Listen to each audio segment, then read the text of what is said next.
Welcome, everybody, to another episode of the Battlefield Project podcast. This is the podcast for people who understand that life is a battle and only the strong will thrive. I'm your host, Matthew Rhoda, and I'm joined by guests from all walks of life as they join us to share with the audience some of the battles that they have faced in their lives, whether that be professional, personal, spiritual, whether it was last week or 15 years ago. Basically, to share those battles with you, to let you know that no one gets through life untouched. Every single human being on this earth has to face their own battles. The difference between the happy people and the successful people and the unhappy people and the unsuccessful people. The happy ones and the successful ones have the fortitude, courage to face those battles head on and win those battles and not play the victim card. So that's what I hope you get out of this episode today, and I have a feeling that you will. I'm joined by a very special friend of mine, Amie Howes. We've been actually like real friends in the real world. Most of the people that I interview are like Facebook friends, and I've met some of them once or twice, but Amie's actually a friend who I've known for a couple years now. She's local to Lancaster here, so I'm going to quickly read her bio, and then I'm going to turn the floor over to her. So Amie is a wife, mother of 3 teenagers, and the owner of design renovation and company Grand Masterpiece Design. She's just a farm girl from Lancaster County, PA, who had big dreams and aspirations as a little kid. She considers herself fiercely independent and competitive, a protector and a voice for those who don't have one. She's often heard saying, "Tell me I can't and I'll find a way." Her story is far from perfect, but she is confident that the highs and lows will encourage others to take the risk and follow what God has gifted them to do and be in this world. A gift is not for you to keep, but to give to the world. Now, I know that was a stressful bio for you to write, but I have to give you some credit. It was very well done. I think my favorite part of it is, and I know you work with some of the charities, and is the whole protector for those who don't have a voice. I think that's extremely admirable, and I love that about you and that you're out there fighting for those people who can't fight for themselves. So, Amie, welcome to the show. Thank you for being here. Thank you so much for having me, Matt. Love what you're doing in our community and in the battlefield. Think it's so important, and I love that I'm along on the journey watching you grow into who you're supposed to be, and I am honored to be here to hopefully inspire some people and challenge, as well as myself be challenged.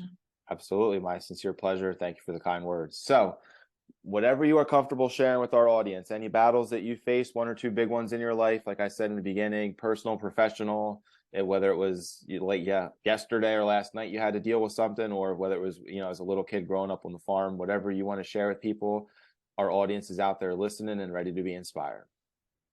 Awesome. Thank you. I thought I would start with kind of me as a little girl.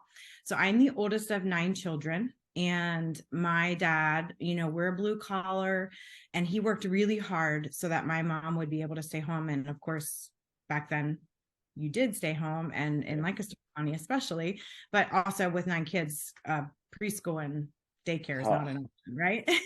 I mean, the expense. you know how it is. Right? I have less than half of that, and it's exhausting. Right. Yeah. So, learn to grow up pretty fast. My parents were amazing, did the best with what they knew how to do, I would say, but I don't know if, goals and what did you want to be when you grew up weren't really discussed like it is today, Yeah. So it was really like, what's for dinner, and can you go change a diaper? Those kinds of things is more what I grew up with. And we were on farms. We had our garden and raised, I know how to butcher animals and whatever. So I have a very diverse background, and I think that prepared me for where I am today. But I would say I remember just wanting, and at first I thought it would be in the city. I wanted to be a business owner. I didn't know what, but I wanted to be a business owner. I just remembered like wanting to influence lives of others. And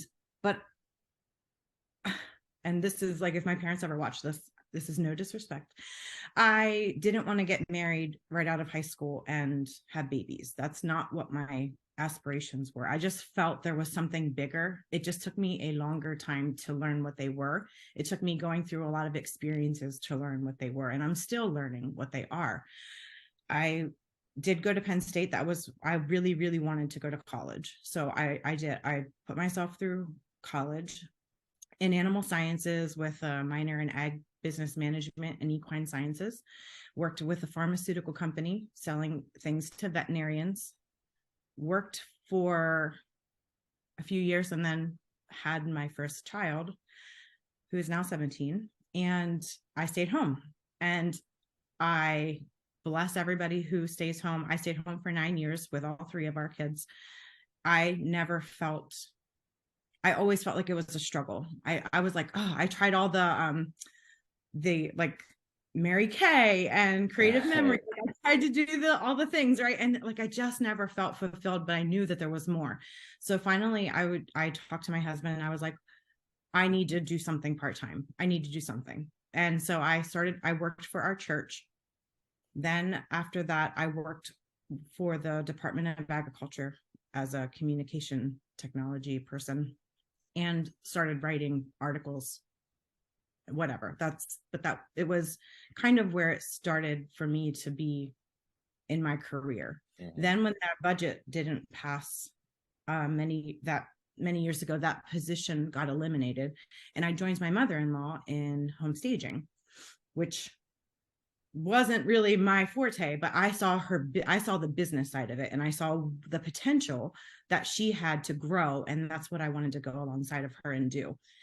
A few years after that, I just really felt like I was supposed to go. I was good at design, and I didn't know that. So I was on my way home from Philly, caught on the turnpike in traffic, and the business from that traffic jam was created. I felt like Masterpiece was supposed to be in the name, but it was already taken. And I was like, okay, what do I do? Masterpiece Design's already taken. What can I add ahead of it? And Grand Masterpiece Design was birthed out of the verse from Ephesians 2:10. I don't talk about that with clients, right? Like, I just want them to see the care I give to the carpenters, to the tile people, to everyone, them, their family. I just want them to see it through my actions. I don't need to talk about that. If they ever do, then that's fine. We'll open up that, but I don't go around saying, oh, like this is where it came from. Yeah. And that's fine if you do that. But it was birthed, like that is the background of where this was birthed. And then I would say the battle, I might look like a brave person, but I definitely suffer from the imposter syndrome, all the voices in the head of, oh, yeah, who do you think you are? Like, you are a general contractor who brings everybody in to do like you give the jobs, like that's my passion. I don't do the work. I'm the connector. Mm-hmm. And I love it. Like, no one else is doing that. And I love it. I love creating the jobs. I love creating the client experience, and I love giving back to the community. Those are the three heartbeats of this company. Mm-hmm. But I would just say the imposter syndrome and what voices to listen to, so that it is so hard, right? Like, being a business owner is so hard. So the voices to listen to when you want to give up, but also actually asking for help. I think asking for help, that's like a huge battle that I'm still learning, because some people would say, well, then don't, if it's so hard, then just stop, right? But you're like, yeah, no, I haven't had that lifted from me. The day that's taken away, the day that Grand Masterpiece Design to me is not a passion, and that is lifted, I would stop. Like, I don't have one of those mindsets of, well, this is my baby and it's mine. Like, I'm like, take it. But until I feel that, it's my job. I feel like it's my job, my responsibility. I don't know. Yeah, I would say the voices. And I have not very many girlfriends who are business owners, which is different. To be a working mom who owns a business, who's married, wants to stay married, right? Like, all the hours. Yep. So I don't know if you have anything to say to that or challenge me back with, but I would say the three things are definitely imposter, lies, and I don't really believe in the word balance because you're always taking from something to Yeah. give to. I've taken that out of my life, but I do want to, for this year, give margin and maybe start saying, not maybe, I will start saying no to things and not take on every single project just because I want to help others. It's available. Yeah. You said you wanted, from a young age, you knew you wanted to be a business owner. How, like, did you have an aunt and uncle, or like, did you read a book, or like, how did you come to that conclusion if you're both your parents and like everything you knew was kind of like blue collar farm? You didn't really see it. So where do you think that came from? So my grandmother always said that I was so willful, but I always followed the rules. I wasn't like a bad willful child. Hmm. I think I just wanted to be different than what I saw around me. And like I said, my parents did the best with what they knew how to do. My mom wanted to be a mom of lots of babies. That's Hmm. great. I just didn't. Like I wanted to. I remember I couldn't wait to get out and just live my life without all the rules and, Yeah. raised conservatively. And again, like they did the best that they knew how. Yeah. I I I'm not knocking that. It's just not like there were just so many rules, Yeah. you know. So I wanted to get out and live my life and figure it out, I think is what I wanted. And Yeah. Yeah, I don't think you're knocking your parents at all. And if they would ever stumble upon this episode and be like, how the hell did I find you on Battlefield Project? Shocking if they do, but if they do, I think they would know that. Like, and that I say all the time, like I talk similarly about my upbringing. Like both I didn't know what the word entrepreneur business owner was ever. Like I did not grow up around it. None of my extended family did it. Like it was not part of our reality, and that's fair. Like do I kind of like, does part of me look back and be like, ah, man, I wish my dad had his own business and like he could have taught me what business ownership was from a young age, so either I would have skipped college or like gone through college with a vision and a focus just to get to that next level and then do my, maybe, but then he wouldn't have been who he was and he wouldn't have instilled in me what he instilled in me. Same with your parents. Like they have taught you that kind of stuff? Maybe, but like would you have been the person you are today? Probably not the exact same one. And if you love who you are today, then you can't question where you came from because it's all part of this streamlined process that cumulatively creates who you are. And this other thing you said too, which again, same, like I did not grow up talking about goals or vision or like anything like that. Like that was all self-taught through books and like connecting with people once I finally like shook the cobwebs out of my soul and head with like drug use and all that stuff, and I got like clarity and vision with for my life. But I that's what I'd like and I'll kind of sidetrack here, but I think the fact that you were able to be like born into that situation but know deep in your heart that that wasn't what you wanted, and then have the courage and strength to go out and find it. And now the fact, like, I don't know all three of your kids, but I'm very close with one of them. He's going to change the world. Like, and let me just like go on record as saying like that didn't happen by accident. That's not a like a oops or like, oh wow, how that happened. Like that's because you were born who you were. You experienced life how you experienced it. You created your reality, which takes like serious strength. And now you're passing the best of that to him. And like because of that, maybe he'll take a 9 to 5. My guess would be probably not, but if he does, he'll crush it and he'll like work his way up and be president of a company someday, or he's going to start his own thing, or like whatever he does, he's going to like find great success in, because you've now taken the best of your parents, did what you could with it, now taking the best of you and giving that to him. Like that's the ultimate success in life, is taking what you've got, use what you want, disregard what you don't, and now be super strong with that, and now pass that on, whether it's your sons, daughter, strangers, girlfriends, husband, whatever it is, to pass that on to the next like people behind you or beside you. You're winning. Like that's the name of the game. So the imposter syndrome, which you mentioned, fuck him, like fuck him or her, whatever it is, if it's a male or female. But I mean, I get it. Like it's a man or a woman. yeah, I deal with it all the time too. Like I don't think anybody goes untouched by the imposter syndrome. I mean, you listen to Ed Milet, Andy Frisella, and like those like the top achievers in the world, they have it. Like that in and of itself is like, okay, I'm never getting away from it. Like no matter how successful I get, how much money I make, how loved I am by my family. Like I'm never going to get away from the imposter syndrome because it's just part of the human DNA, I think. So that's, despite that being part of your story in a battle, like just know that that's a battle that every single person who seeks to achieve something in life is going to face at some point.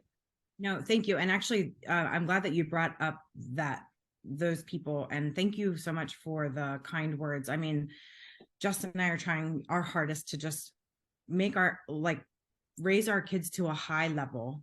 We have a very high standard, and we probably butt heads with them because of it, but we know that they're going to turn all four. We have 17-year-old, 15 and a 14-year-old, so two boys and a girl, and all of them on their own have jobs. They want to.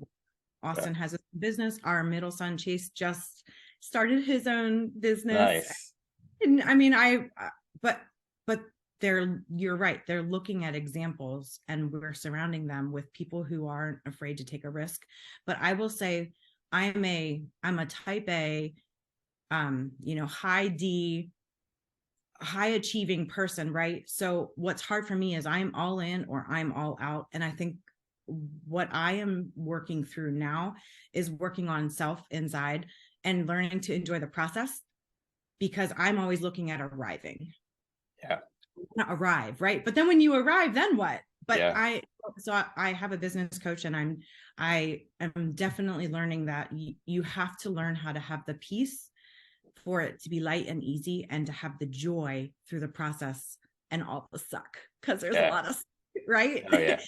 But man, where I've come, it'll be the business will be 5 years old in June. And what I was then back at the beginning as a person and who I am now, the ups and downs, I'm still learning myself. It's so, and this year, I feel like this year, and other people have like just said, this year is going to be restoration is my word. Yeah. So I'm really excited. So Yeah. I mean, once you like, and without getting into details, know what you want and like how to say, like you said, say no to other stuff. yeah. It's like game over. Like the game changes for you completely, because it's once you, and to start your business, like every business owner that's listening, like you take every job you can get. Almost every business owner takes almost every job they can get in the beginning, because it's like, I just want to stay in business today. Like number one rule of business, stay in business today.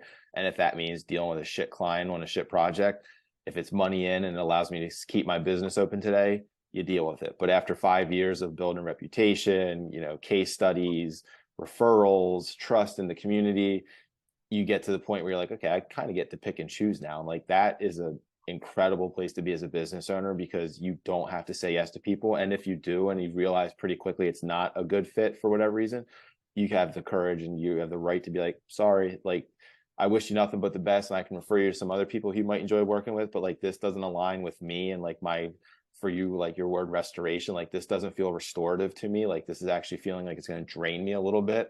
I'm not doing that to myself. I'm not doing that to my business, which then means you're not doing that to your family, your friends. Like it all starts with you, and everything that you pour into yourself then dissipates out to the others. So I'm excited for you for this year then, if that's where you're headed. No, thank you. And I would say that when I use the word protector in my bio, it's for other people. I don't do it for myself. Yeah. So I will be, I think I'm allowed to be very transparent here. I think that, and I will say that I would give things I don't have to give. And I don't do a good job saying no, because I do want the approval of others. Maybe that's the oldest, maybe that's just the people pleaser, recovering people pleaser. Yeah, right. But that's where kind of Justin really, I mean, he gets up in my business about that. He's just like, no one should be treating you like this. Like they don't see the back. I kind of think of that iceberg.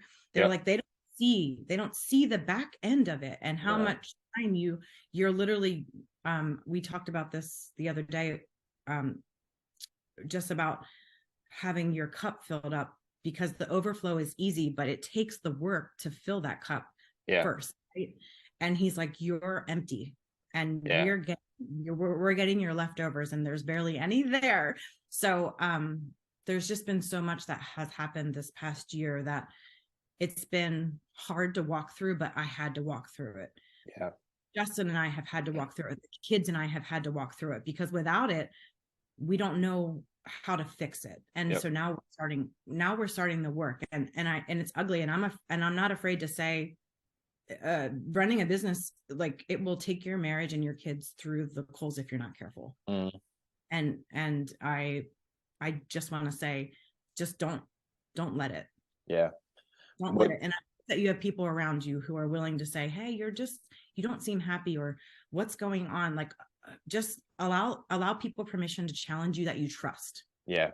Your best interest in mind, and take care of yourself. Like, be selfish, which is hard. Yeah. That's hard. Perfect. You just said that, because Clay, who was our guest speaker on the mastermind, 2 days ago, I had a conversation with him earlier. I guess it was Monday before the Battlefield Project. And he said one thing to me that was like, oh shit, like it sums it up. You have to be selfish to be selfless.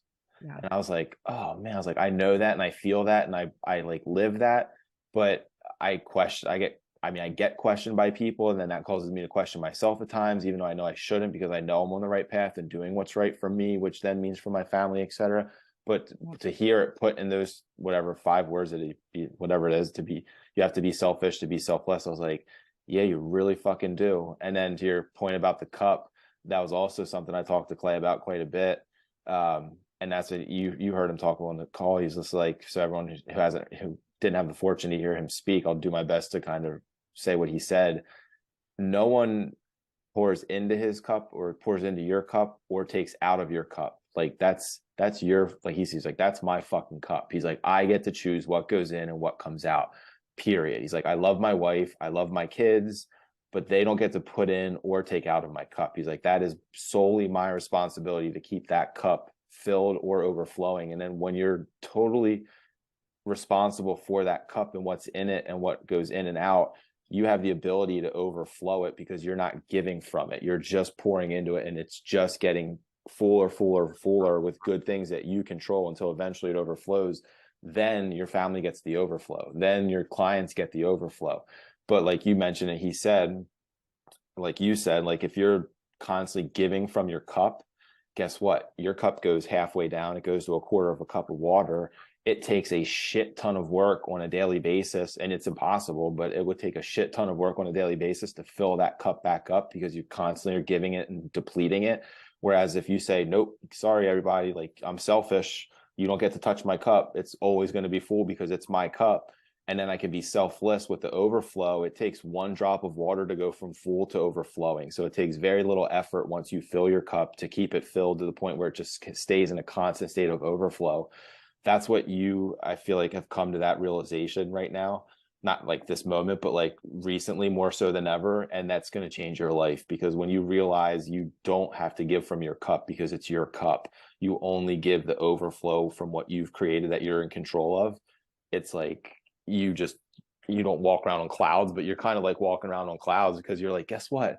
No matter what life throws at me, no matter what a client says, no matter what one of my kids does, guess what? You don't touch my cup. Like, that's my cup. Like, it is full no matter what you do. And then because I have so much control and strength over that, it's going to be overflowing. So then when my client gives me a headache, or like your kid says something super disrespectful and you want to explode, you're like, I'm good. Like, my cup is full. Like, I'll respond to it and I'll address it, but it's going to come from a place of strength and like groundedness, because that cup is still full. But if someone says something disrespectful to you and your cup's half empty, or 3/4 empty, and you feel depleted and you feel run down and you feel like you've got nothing left, you're going to respond to that person in a totally different way, which is not going to be beneficial to you or to them. So yeah, I mean, your family's going to benefit from this, your friends will benefit from it, your clients, like everybody you come in contact with, when you can live from that perspective, will win, because you're winning at the ultimate level.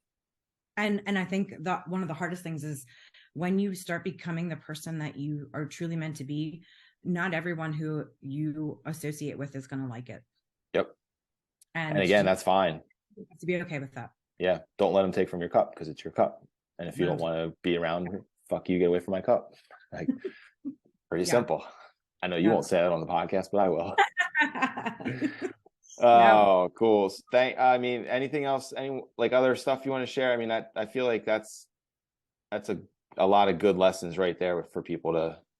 Yeah, I just think, man, if you have something that doesn't go away in your gut, and or people keep saying, hey, like, have you ever thought of this, and you just keep downplaying it, just do it afraid. I do it afraid all the time, and I would challenge you that if you become a person who just wants to live in comfort, you're probably not living to your best self. I i sometimes want to say no to projects because I've never done them before, or I'm scared, but I'm like, you know what? um and I'll go back to, God brought me to it, and he'll take you through it. And he already knows.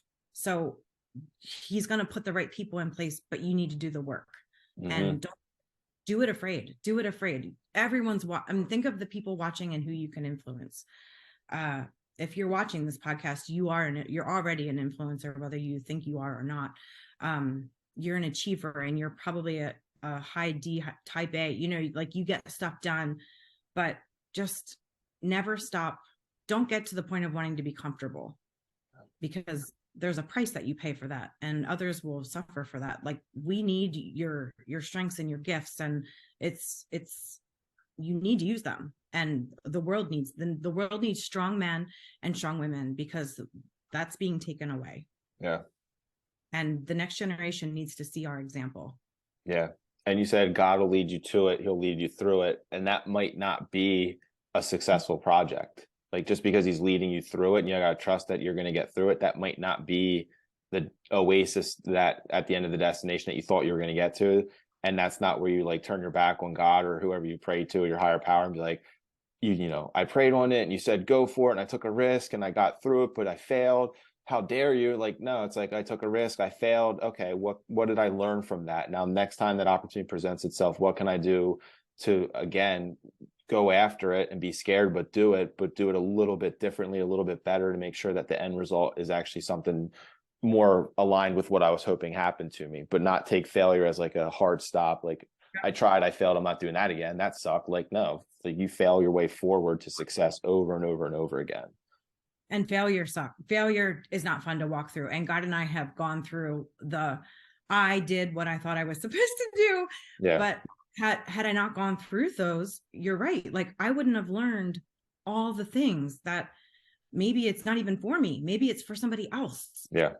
No, it's not about us. It's about, like, others. And it's easy to get, I think it's easy to forget the gratitude and if you just, like, start thinking about others and take the light off of us, like, it just, in my opinion, it helps us to move forward when we are in failure. We're like, okay, we're going through this for a reason. Someone else is going to see, someone else is going to ask, and I'm going to be like, oh, that's why I went through that. Yep. Yeah. That's why I went through that. Like, literally, I just went through that. And okay, well, this is what I did. In my opinion, it might not work, or in my experience, it might not work for you, but here's what I did. And Yeah. I don't know, like, That's there's a a reason. common theme that is a lot of these guests that I have on the show is serving a higher purpose. And Yeah. by that, it's, God, universe, or other people, or your family, whatever. But it's less about me and more about what can I do for others. And when you live like that, things tend to work out in your favor. Like it's like a selfish, immediate reward because you're like, oh, okay, I'm going to help others, but I know it's going to help me. Sweet. Like, is that selfish? Like, yeah, but no, because you're still helping others through helping yourself. So like, if you got to do that to get back to you, then by all means, help as many people as you can possibly help on this earth. Yeah. No. Amie, where can people find you online? If they want to work with you, if they're local is central Yeah. PA-ish, where if they want to have you renovate their house or do something crazy like that, or just connect with you online and kind of Sure. learn from So you, we as have far this as that. awesome marketing company create Well, a you website. used to. Okay, we did do that. You still did the website. So Sure. our website is grandmasterpiecedesign.com. We're also on Facebook and Instagram, and we don't do a great job with social media because of, but that's a goal for this year. So Learning. we're getting there. But yeah, connect with me personally on Facebook or on Instagram. would be happy. I would love to connect with you. So reach out if there's any questions about anything that we talked about. I am very happy to jump on a Zoom, meet up for coffee, or just go back and forth, on a phone call if you want to touch base more. If there's any female entrepreneurs out there, not to, Here we go. Me Too movement coming up. No, not totally not No, that. just kidding. Totally just if there's any women who want to connect, I would love to connect with you just on a, hey, how do you do this? How do you navigate through life when you're the mom and you're doing all the things? And I have a very supportive husband, but it's also great to know other females who are kind of walking through that same thing. I'm the bro girl. I have a lot of guy friends, but sometimes it's nice to have the girls. So that's very fair. I can't bash you for that as much as I want to. I'll let that go. Yeah, because I love the guys.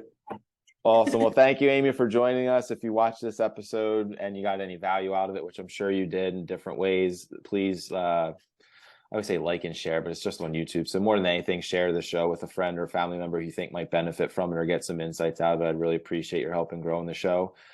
I think that is it. Amie, thank you so much for being here. I really, really appreciate it. If I don't talk to you before the next couple of days, Happy New Year to you and your family, and give Austin, your son that I know, a high five and tell him to keep crushing it. Absolutely, I will. And to your family as well, Helen, you're a rock star, and you keep being a great example for those babies at home. She sure is. All right, everybody. Thank you for watching. I'll see you on the battlefield.